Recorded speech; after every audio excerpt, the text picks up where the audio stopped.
Well, Bill Schneider joins us now. He's a professor of policy, government, and international affairs at George Mason University. Bill, some alarming numbers there.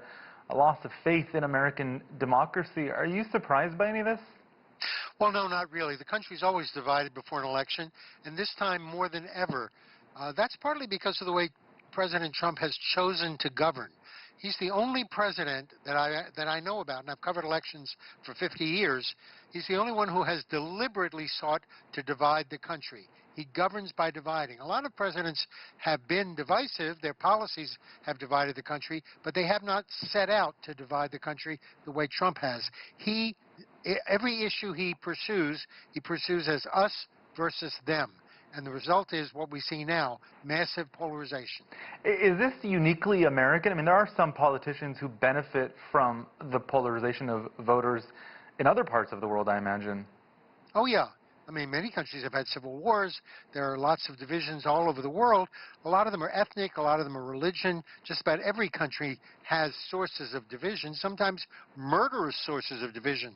We have been spared that since for 150 years. I once had a student raise his hand and say, "Is this the most divided we've ever been as a country?" And I said, "You know, young man, we once had a civil war. 750,000 Americans died in the Civil War, mostly from starvation and disease. But I would argue this is the most divided we've been since the Civil War." People often talk about polarization at the top of the ticket, but I want to talk about how gerrymandering may have contributed to some of this. I mean, essentially, most districts now will always stay blue or always stay red, and essentially down ballot on the ticket, essentially a race to the extreme version of each. What happens to bipartisanship, to moderates in that sort of situation?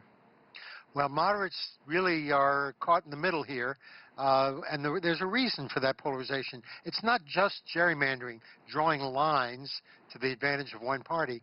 It's easy to do that because Americans have undergone a lot more political segregation than they ever have in the past.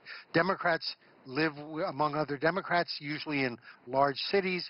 Republicans choose to live among other Republicans in rural areas and in suburbs, and that makes it easy to draw lines that create separate districts for Republicans and Democrats. But there is a certain amount of willfulness on the part of Americans to live among other people that they agree with. Thursday is the final debate. Both candidates will be muted when the other is speaking to avoid the chaos we all saw at the first debate. What are your expectations for this last time both candidates are on stage? Does anyone honestly think it's going to be possible to mute Donald Trump? I don't think he's going to stand for it. I mean, I'm surprised he's even participating, but he's pretty desperate because he's running behind. I would anticipate that if they try to mute Donald Trump, he's going to rebel. He's going to start shouting. He's going to look for another microphone.